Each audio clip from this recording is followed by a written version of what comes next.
That's pretty cool. Hi, my name is Sorrell, although I'm a senior at Spruce Creek High School, but most of you probably already know that. And if you don't, that's totally okay. Welcome to First Church. We are so happy to have you here this morning. So these past couple of weeks, we've been talking about shoes, like Scott did earlier. He's over there. And bigger shoes to fill is this week's topic. But I think being a senior, it kind of really hits home for me. You know, I've noticed that there's one word that combines all of my life experiences right now. And I think that the word is bigger. I mean, I've been walking in school 2 weeks now. I've been walking in school, and I turn over, and I'm like, there's a senior, and he is like 3 feet taller than me. And I only walk down the hall to my next class, and I sit next to a freshman that's like to my shoulder height. And I'm just like, I say that's pretty bigger. My homework is getting bigger. Just week 2, keep that in mind, week 2. This past weekend, I've had an hour of homework to do. It's only week 2, guys. We're killing it. My anxiety, through the roof, especially right now, but we're not going to talk about that. Everything just is bigger. It's like the one common word. But I think you get the point. But being a senior, I think that this topic really hits home for me. Currently, I'm taking 9 classes. I'm starting college resumes, thinking about college, where to live, what kind of job I need, what to major in even. And even that, I still have to find out all the other stuff. Where do I want to work? Where do I want to live? What do I want to do with my life? So I still have a lot of questions. And these are some big things that are coming up now. But Luke chapter 5 talks about Simon and Andrew being on their boat and fishing and not catching anything all night. And so Jesus is talking to them and says, cast out your nets again. They do, reluctantly. And they catch so much fish that, well, they have to get other fishermen to come help them because their boats are so full. I mean, that's so cool. But what I really want to talk about is verse 10 through 11. And it says, and Jesus said to Simon, do not be afraid, for now you will be catching men.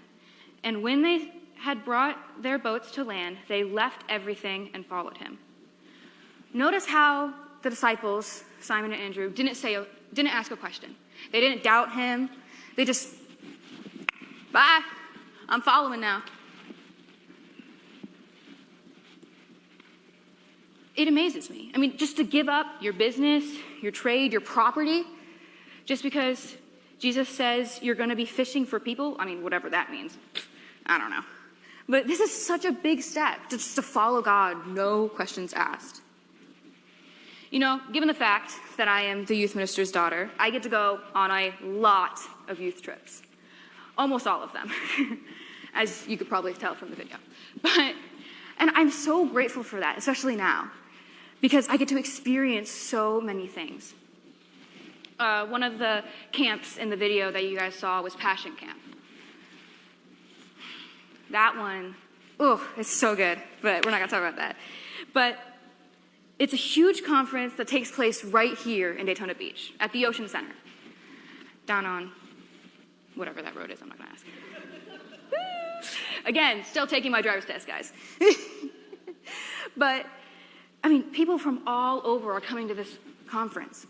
And to put this in perspective, we had a group that came from Alaska to experience our beaches. So I say that's a pretty big deal, but, you know, don't quote me on that. But to put this into perspective, the Ocean Center holds about, 9,300 people? That's just what Google says. 9,300 people. 6,000, 7,000 of those seats were full. And that takes away from stage, lighting, you know, sound equipment, game stuff, all of that. So you gotta cut a couple seats. But there's a lot of people. That was a lot of people. And I mean, when we go to conferences or camps, we all have the night where we stand to give our life to Christ. Like Scott did, which is amazing. But these nights always give me this overwhelming feeling of gratitude. Like I sit there and I feel so calm. So back to the 6,000 people that are in those seats. I sat there and watched as about 300 to 400 people stood and gave their life to Christ for the first time. That hit me hard. Because I know God works in me at those moments, but I know he was working in their lives too. And it just, something weird about that for me personally is I don't like standing during those moments. And it's not because that I, don't want to give my life to Christ. It's just I feel like God speaks to me in those moments. I sit there and watch as these kids stand to give their life to Christ, to start their journey with God, to fill in his shoes. And it's an overwhelming feeling every time. Oh, that's great. I mean, starting your journey with God just like Simon and Andrew did. No questions, they just did it. They stood in that ocean center. No questions asked. Sounds great, right? I mean, we all should be like his disciples. Forget about everything and just trust God, right? Well, if I'm being honest, I struggle with that. A lot. I struggle with doubts. I know that we all want our journey to God to be a smooth boat ride, just like Simon and Andrew. But it's not. With us having a strong and faithful connection with God, however, I would bet that we all have our doubts. Luke 8:22-25 says, "One day he got in a boat with his disciples, and he said to them, 'Let us go across to the other side of the lake.' So they set out. As they sailed, he fell asleep. And a windstorm came down on the lake, and they were filling the water and were in danger. And they went and woke him, and saying, 'Master, Master, we are perishing.' And he awoke, rebuked the wind and the raging waves, and they ceased, and there was a calm. He said to them, 'Where is your faith?' And they were afraid. They were marveled, saying to one another, 'Who then is this, that he commands even the winds and water, and they obey him?'" I mean, this was only 3 chapters later from Simon and Andrew dropping everything that they had, their business, their trade, everything, following God. And 3 chapters later, we come back and I don't know. I mean, it just proves how our perspective can change on a dime. At our youth group, we have this thing called a camp high. It's where we get really excited about camp, and we want to come home from camp, and we want to live like we're at camp. We want to live. We want to be so faithful in our connection with God. But we all lose it. And all goes, whee, down. We fall right back into our routines. Like, it's just another normal day. I mean, I know I do it. I mean, it was soon as school started for me, and that was only 2 weeks ago, and I lost track of all the memories that I just made over the summer. Gone. That's why I'm so thankful that I have a teacher at my school that always reminds me that God's there for me. I would come in every day begging her to bring her kids to youth group and to bring her family to church. And even if I was upset that day, she knew, and she would remind me every day. The class of 2024 is going to be graduating this year. That's nuts. Trust me, I know. We're going to college to get jobs, and I know we're ready for it. However, it's a scary time in the sense that we're all joining the workforce, taking over positions in the community, government, even the church.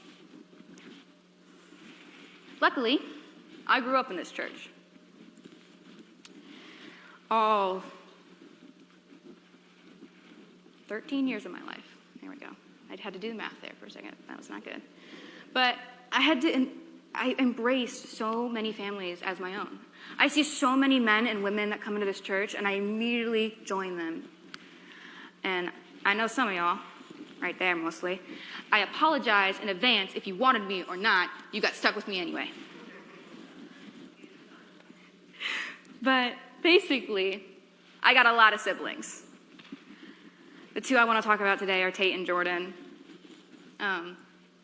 They have really impacted me these past couple years. They have done so much in their life, and it makes me so proud to be their little sister.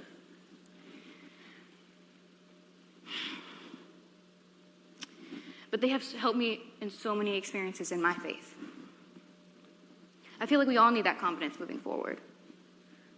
In our life, in our faith, when these guys were in the youth group, they really helped me guide me through a confident and obedient life with Christ. I think having them there for me really strengthens my relationship with God. With them in the youth group, I grew so much. They followed Christ, just like Simon and Andrew, James, and John. They filled the big shoes. Maybe it's time for me as well. So, as I close, I want to say one more verse. Jesus sent out his disciples to teach the word of God in Luke 9 and verse 6. And it says, "So they began their circuit of villages, preaching the good news and healing the sick." They did it. They got up and did it. After their doubt, Jesus' power of the storms, they got up and they went out anyway. They just went back to trusting God, I guess. So, even though I'm excited and nervous about becoming a young adult and having bigger shoes to fill, I've got to trust God. And I think we all need to look around and see the needs around us that are not being filled because we are overcome with doubting ourselves. And to trust God, too. I might not necessarily know what God has planned for me, but I know he has one. I know he's got a plan. But is that good enough for me? Can I trust him and have the faith of Simon and Andrew to fill those big shoes? I mean, can you? Thank you for letting me share.